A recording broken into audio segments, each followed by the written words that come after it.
Ladies and gentlemen, let's also tell you about the irony of India's Silicon Valley. It houses India's top IT companies like Wipro and Infosys, generates a GDP of 14 lakh crores and also tops the list for being India's deadliest metro. Not Delhi, not Bombay, it is Bengaluru that tops the NCRB charts for the maximum number of civic negligence deaths in India. A city that gives IT solutions to the world has no solution for its own potholes. Institutional accountability is nil. And so when a 32-year-old Medha, an employee at the local EPF office, was crushed to death on the road courtesy of a pothole, the response from the government was defensive. Medha was riding pillion when a car in front of her braked suddenly to dodge the pothole. The two-wheeler she was on lost balance, she fell, and she was then crushed by a goods vehicle that was coming behind her. This is a citizen who lost her life at the hands of a corrupt and incompetent system that she funded via the taxes she paid. Citizens of Bengaluru are by now used to it. They have heard the promises of the municipality and the netas and have now given up. They were on the streets, angry and frustrated. Unfortunately, today, Bengaluru is not only a leading IT hub in the country, but it is also leading when it comes to such pothole deaths. Here's what we are talking about in terms of the actual breakup. Number of deaths in Bengaluru at 17. It's the most number of deaths due to civic negligence in any of our big cities. In Delhi, it is 4 deaths. Cities with reported 0 deaths are Mumbai, Ahmedabad, Chennai, Hyderabad, Kolkata. We're not vouching for the veracity of data, but this is what the NCRB certainly says. And what are we talking about in terms of the other deaths that have been reported? In terms of the actual toll, look at the annual toll. From the year 2019 onwards, 49. In the year 2020, 18, 2021, 31, 2022, 22, 2023, 20 deaths, 2024, 17 deaths. Ladies and gentlemen, that's a huge number by any yardstick. It's on record as far as the NCRB is concerned. Let's also tell you about what are the assurances that have been given in the past. In fact, Karnataka's current Chief Minister, D.K. Shivkumar, back in 2025, when he was the Bengaluru Development Minister, had promised an additional budget to revamp roads across the city of Bengaluru. Here's what was stated at that point of time as far as the government. They had claimed that potholes that were filled. So this is potholes filled as per the amount that we were told at that point of time was 13,000. They have claimed that 13,000 potholes have been filled. What was the additional budget given to actually fill these potholes? The additional budget at that point of time that was stated was 1,100 crores. So 1100 CR rupees was actually allocated to this particular aspect. How much did it cover? This was to cover an area of 550 kilometers. So 550 kilometers was the total area that this entire amount covered. But despite all of these allocations, what has happened on ground? That's a big question. When a Karnataka minister has been questioned on why potholes are still a recurring problem, he goes on to say that some potholes does not mean that the government has not done its work. Would you believe it? Listen into him. Saddened for it. My sympathy is there. The reason is definitely there could be chances that there would be some pothole. So just the pothole is there, it doesn't mean that the entire infrastructure we have not spent money. We have spent more money. If you want, always every year we are given justification. We are given justification here. If it is because of the pothole, it is a sad thing. But whatever BJP is claiming, we cannot speak about BJP. We have seen the entire country today, the way roads are, the national highways, the states which BJP have ruled. And if they have done very good roads in this past 10 years there, they had in the central also, they had the state here. If they had made the best of roads, today this road should have been not in this condition. Soon after, Times Now also confronted the Karnataka Minister Santosh Lad, and watch how he now clarifies that he never intended to justify the government's mismanagement. What do you like to say that? So BJP is targeting you, saying that instead of taking onus, you're No, it's not. We are still taking it to onus. We said one pothole, cannot say the entire infrastructure is bad. Whoever has fallen and lost a life, I've got respect and sympathy for it. So if BJP is claiming, that is not right. It's not that the entire city is bad. Definitely there is monsoon. In this time, definitely there will be so many places the potholes are there. I am not justifying it for it. But the thing is that they're saying that you are underplaying the entire incident. A loss of life has happened. I've told sympathies towards the life, right? I'm the labor minister. I've come from a mining area. Perhaps I've seen more laborers and more labor deaths in my whole working family. So when it comes to anybody's death, the feeling and the sympathies are there. I'm not undermining that. I said what they said on the infrastructure side. I even told that if they had a double engine sarkar, if they had done every infrastructure, why should we have a pothole then? Naturally, this remains a major concern in the IT capital of the country. BJP Member of Parliament Tejaswi Surya has also written a letter to Bengaluru Development Minister Krishna Bairagowda, where he cited the following figures to ask where really is the taxpayer money going. This is what we're talking about. 7 crores that has been spent in 2023-24 in pothole filling. This was the figure cited. There's also the figure of 12.25 crores in 2024-25. If you can quickly bring in the next set of figures as well. 12 crores that has been spent in 24-25.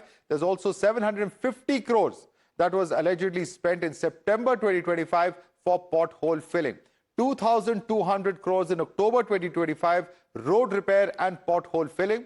65 crores in December 2025 for pothole repairs, and 2,000 crores in June 2026 as far as road upgrades. The total spend is 5,500 crores that has been claimed. Listen in. The collapse of infrastructure is not only limited to Bangalore or Anekal. Entire Karnataka is facing this crisis. Of course, I do accept that the state government is spending more than 51 crores for the guarantee schemes. At the same time, it's the responsibility of the government to give funds for the basic infrastructure, which the Congress government has completely failed, because of which such tragedies are taking place. Joining us now for more on this are two very prominent citizens of Bengaluru. With us is Mohandas Pai, chairman of RN Capital. Priya Chetty Rajgopal is, of course, a prominent resident of the city. Thank you so much for joining us this evening. And let me begin with you, Mr. Pai. Thanks so much for speaking to Times Now. You've seen the tragic pothole death in the city of Bengaluru. What is your reaction as a resident of the city? No, this is very tragic. You feel very sad that so many years after independence, we still cannot create a road without a pothole. There is such deep corruption. There is so many things wrong with the way that public infrastructure is done. So I could only say that this is a criminal act on the part of the contractor and the person who approved the bill. I would urge our chief minister to have the contractor who built the road arrested immediately in case they feel that the quality of the road is not up to the mark, and also the bureaucrat or the officer who passed the bill and who's responsible for quality control. Today, because of deep corruption and contractor bureaucrat nexus, there is no punishment for bad work. This happens. Potholes are there all over the city on main roads. They don't lay the tar on the road as per specific. Nothing happens to them because they pay off people. And we are suffering from deep corruption. So I think the new chief minister should take action. He has promised us he'll give us the clean government. He must take action. And the only way out is to arrest these people, put them behind bars, to send them a message. That's a very, very strong word that you're bringing in. Perhaps it's time to arrest them. But Priya Chetty Rajgopal, I'd like you to come in on this. What has your experience been as a citizen? How bad is this pothole menace? Because we've seen this for years now. Yet again, it keeps cropping up. How does it affect, for instance, the travel, the commute of daily citizens? Because particularly those who ride these two-wheelers are the most susceptible to injuries or even deaths, as we've seen in this case. Yeah. Absolutely. This is institutional homicide by negligence. If you die in a plane crash or a random crash, I can understand it's a tragedy. But when something like this happens, a road is left dug up, it's poorly surfaced, unrepaired, it is simply a failure of government duty, because this is what we're really asking for as a basic service to citizens. Being able to commute from place A to place B so that we can add economic value, so we can do our jobs as citizens, as economic units of the country. What appalls me is that even if the road has just been tarred or just been asphalted, during the process, somebody would point out that this is the level that should be there and it's only 2 inches instead of being 5 inches or whatever. There's nobody who's there who can sort it out then and there. So even people like us, I mean, why would I want to know what the road congress or road engineering cell says about what the standards are? All I want is a road that I don't die on, right? But this, who audits? My question is, who audits it, and who's the one who's responsible? So this is one thing. See, one thing that really bothers me also is the fact that, the outraging that happens is only when there's a tragedy. The ongoing stuff really worries me because it's business as usual that needs to be caught. And as Mohan has said very categorically, that action has to be taken. So when you talk about this, false narrative of bad luck, oh, it was so sad this happened. I mean, I think that debate, when we fall into the trap of sudden raking, bad luck, if you look at this poor girl, I mean, Medha, if you look at this is unacceptable. We have almost 800 fatal road accidents annually. We are one of the highest in the country. I don't think that's a statistic. We love being the largest number of unicorns. Both Mohan and I would be very proud of that. We are not proud of this number. Absolutely. Right? These are deadly traps, Madhav. When you look at, we know what the rains can do, but the contractor who decides to put in 2 inches of bitumen instead of 4 inches that are his standard, because he's going to get his payments late, so he's building that into his cost, is not acceptable. Absolutely. So if you look at the fact that in the last 5 years, I mean, there are 13 incidents that I looked at, I just Googled this, 13 specific deaths. And it is largely undercounted because it is filed under negligent driving, by the way, not because of the road. So you can imagine how many more will be turning up. Absolutely. We're going to come to the documentation in just a bit, but I want to ask Mr. Pai, Karnataka Minister Santosh Lad has said, and I'm quoting him, he says, I'm saddened by it. My sympathies are with the family. There could have definitely been a pothole, but a pothole does not mean the entire infrastructure is poor or that we have not spent money. Now, is this the kind of sentiment that, or the sensitivity required from a minister at this point of time, in your view? No, the Santosh Lad should examine his statement. It's a very insensitive, crass statement at a time when a citizen has lost a life.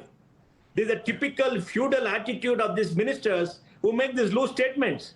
Here is somebody who's lost their life. They lost their life because of a pothole and bad traffic. He's just sympathizing with them and promising punishment for the people who gave the pothole. He's trying to just fob it off. I mean, it's outrageous. Totally outrageous. His statement should be condemned. And I think he must understand he needs to be sensitive. See, all these ministers think they are the masters of all the citizens and not their representatives. That's the problem with them. They have a very feudal attitude. I don't see why. I mean, if something has gone wrong, it's gone wrong. And he's there to rectify it, to make it better. That is his job. His job is not to pass loose comments. Now, Priyajyoti Rajgopal, for years we've seen criticism coming in for Bengaluru's roads and civic administration. Now, despite all of this criticism, public outrage and the huge amount of spending, the significant spending that we see on roads and potholes, we still see them coming back. Do you agree with Mohandas Pai that it's high time that we bring in criminal culpability, that we fix the accountability of contractors, officials, and that they are sent to jail for such acts, particularly when deaths occur? I'm reasonably sure, Madhav, that was this decision was actually passed some time ago. If you look at the cycle, that illusion of, action, what happens is everybody gets excited and then they issue deadlines. Then they issue apps. The favorite thing that Bangalore does is they will put an app saying, fix my pothole app. This is the third time. I'm sure at least 3 times we have done it. Now, there's a 15 or 30-day pothole-free deadline. September 2024, we did it. October 2025, we did it, and we extended it because incessant rain. March 2026, PBMP claimed to have identified 41,150 potholes and repaired apparently 39,887 against 33 crores. Where are we today? The reality is that we are spending on repairing, not on good roads in the first place. However obvious that seems, Madhav, this basic, I think, insight seems to have not reached anybody. If in Japan something like this had happened, I think somebody would have resigned. Somebody would have actually bowed in front of, in pain and sorrow at causing this, because it comes under their purview. Here, we pass it on. I'll give you another very small example, and Mohan and I live, somewhat in the same vicinity. Now, where I live, which is in Palace Road, 54 crores has been spent in automated traffic signaling, right? Within 4 days, it was shifted to manual, apparently because of ambulances. but it was mainly because of VIP traffic, which means the people who cross the road, including me, take their life in their hands every single day. Absolutely. Now, I may be a reasonably prominent citizen, so if I die somewhere, somebody will say, oh my God, there's Inspector Nagaraju who died in 2023, their own person crossing the road. Now, why do you want, what worries me is you spend 55 crores with Arcadis or anybody else, done a great job. And then you tell me, I'm sorry, we're going back to manual. And a little guy in a police jockey is sitting over there and changing signals. So this is another reason why people die. But nobody's listening. I've sent out a very violent tweet on this. I don't think anybody has responded. But I do have respect for Krishna Bairegowda because I do see him doing things and following up on him. And if one person has actually put money where his mouth is, has gone there, been on the ground, I believe that he has some good to his credit. I hope he will pay some attention to this. No, certainly. We certainly hope that the government pays attention and fixes it, because, this is a debate that has to be constructive at the end of the day. Governments, whether new, old, all have to come together, but leaders have to come together and fix the problem. But what you refer to in terms of citizens' anger, I want to just take that question across to Mohandas Pai, because we've seen residents in the area where this accident happened and in this vicinity who are protesting. They've even staged a blockade, Mr. Pai, saying that the roads around Electronic City, Anant Nagar, etc. are riddled with potholes. They say it's very dangerous for motorists. What do you have to say about the rising public sentiment and the anger that's quite visible? I sympathize with the public anger. I am also very angry about my city going to the dumps because of corruption, the crooked contractor, bureaucrat nexus. I'm very angry. I'm very upset. What else can I say? I think it's good that these people are demonstrating, they're showing their anger, that they're not going to accept this anymore. It's very tragic. My sympathies are with the people of that area who have to suffer it every day. I mean, the government and the bureaucrats know where these things are. They can easily repair. Our chief minister has released 2,000 crores. They should all get it done immediately, or go to those people and do it. I think it's important to do it. It's important for people to demonstrate their anger peacefully. It should be very peaceful. They must demonstrate anger. I hope they don't block the traffic for too long, because that's not right. You block the traffic for you demonstrate, yes, don't block the traffic for too long, because, innocent people will get hurt, and that's not the intention. So I sympathize with them. I agree with them. I hope the representative, the MLA of that area, will come and talk to them and take responsibility for getting the whole thing done. Absolutely. But there's a much larger question of the reporting of the data that Priya Chetty Rajgopal just referred to. I want to ask you, Mr. Pai, when you talk about government data, it says that potholes claim 9,438 lives between 2020 and 2024, with UP alone accounting for 5,127 deaths. Now, on the other hand, you have several states that have also reported zero pothole-related crashes or fatalities. Does this point out to a serious problem of underreporting and flawed road safety data? And should there be a standardized system for recording such pothole-related accidents across states if we have to fix the problem in the first place? Totally, I agree with you. We need an up-to-date reporting system where the people from the government side who are responsible for those areas under the charge are held accountable. And they will be held accountable, and they must report. And we should also ask citizens who live in that area, pass through that area, to take a photograph and send it to a particular portal so it is recorded. And somebody should be there to oversee all that at the local municipal level. We need to upgrade system. We need to train people. And, it has to be done all over the country. Look, pothole-free roads is something that has been done for many tens of years. It's not rocket science. It's not something that is new. And why do potholes come? Because you don't build the road properly. You don't have a camper where the water drains away in case it's rain, or you put less tar, or you put adulterated material, or you don't do it right. Now, the first part of not doing it right can be set right if you have proper quality control, and you have control of the people who sign off on the bills and quality control, and the contractor, right? And you need to have testing to make sure they put the right kind of tar. They adulterate the tar. True. They put some chemicals in the tar, and they don't put a proper camper or a proper slope so the water goes to the edges and drains away. And the specifications are also poor. All that has to be changed. Absolutely. And it's shocking that in this country this has not been changed. It's so primitive. It's so primitive. And I think it's important for local governance and everybody to take care of all that and do it well. Just like Mr. Gadkari had the, NHI person suspended when a road somewhere, I think, recently caved in or something like that, you have to take strict action against the people who falsified bills, who passed up all this. Because unless you have consequences for government officials, nobody cares. They buy their way out. They become corrupt agents in between, especially in infrastructure projects. Yeah, absolutely. Improper maintenance and road design. All right. Yeah, please go ahead, Priya Chetty. Yeah. Sorry, this has been spoken about. It's sort of half done, never finished.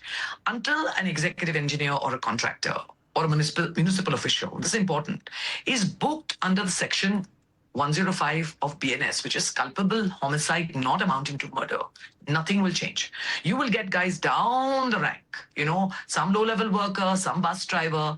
What you're basically sending a message to bumbling engineers who may be pleasing their bosses or the guys below them, that public lives are disposable. What is the saddest thing today is, in a week, we will forget this. In another 15 days, there'll be one more pothole app. There'll be somebody writing down how many potholes are there. The simple question of why are they there in the first place? If they are there at all, something needs to be done. There are three things that we have to look at, when we have this kind of discussion. One is the fact that we really have to rise up and ask for criminal liability for engineers and contractors. If today, this may not be potholes, but this is just the fact of how tone deaf our administration is, that VIPs can cross my road, but I can go through this road at rate of knots. I cannot get out of my own house and cross the road because there are 5 traffic signals and they will not open up a 15-second window. It took me 3 years to get a 15-second, a pedestrian signal installed. Now I can't because, the automated signal is off. So we can't. We basically take our risks with hundreds of miles quick. The second thing is we need to make sure, apart from criminal liability, there must be a defects liability period which is serious. What happens is I employ Madhav & Co. and I blacklist him because he doesn't do the work. But Madhav & Co. comes in another avatar, Madhav 1 & Co. And this is what everybody knows happens. And payments have to be made on time. I mean, that's another reason why contractors charge so much, because they're building in a lot of stuff. And the other thing is, from Bengaluru itself, we live 2 dichotomous lives. We boast about being a global tech hub, a $1 trillion economy. We're excited. Mohan and I, both are in business. We see what's happening. We're proud of our city. And there's no question that we're not moving. We're here to stay. But a city that cannot guarantee safe roads for its taxpayers is failing its most fundamental duty, Madhav. True. And this bothers me. And given that it contributes so much to the exchequer. Yes, absolutely. Public lives are disposable. And I think that's such a telling statement that when it happens, we all say, "Arey wow, so sad, poor Priya, poor mother, poor mom." But that's it. We move on. That's life. But that is not life. What should be life is prevention, being preemptive, and not being stupid enough to make the same mistakes every single year, every single monsoon. The basic checks and balances are there, but in papery thin paper. That, I think, somebody has to be held to account. Absolutely. And I really feel very strongly about that. This constant anxiety, Madhav and Mohan, that we have on a daily basis. I mean, the constant anxiety, you don't know when something is going to hit you. Then we pay reasonably, you've got an economic tax burden, and then you have all the infrastructure tax that gets, thrown at us. We've got backaches, we've got bad cars because of the roads that we travel. But when we look at the kind of bureaucratic gaslighting that happens, that I think is crazy. And the thing is, and I'm saying this because Mohan and I have been on several panels like this, Madhav, you and I have been on, the zero accountability for loss of life. Well, high time we fix accountability with the government officials, high time we fix accountability with the contractors, and perhaps it's high time that criminal cases start getting filed to fix that accountability, because one life lost because of a pothole is one life too many that has been lost. We certainly hope that the authorities are listening, and we certainly hope that they take appropriate action to ensure that Bengaluru's roads are pothole free. The promise has been made multiple times over, and that's what makes it that much more shocking. Mohandas Pai, Priya Chetty, Rajgopal, I'd like to thank both of you for joining us this evening.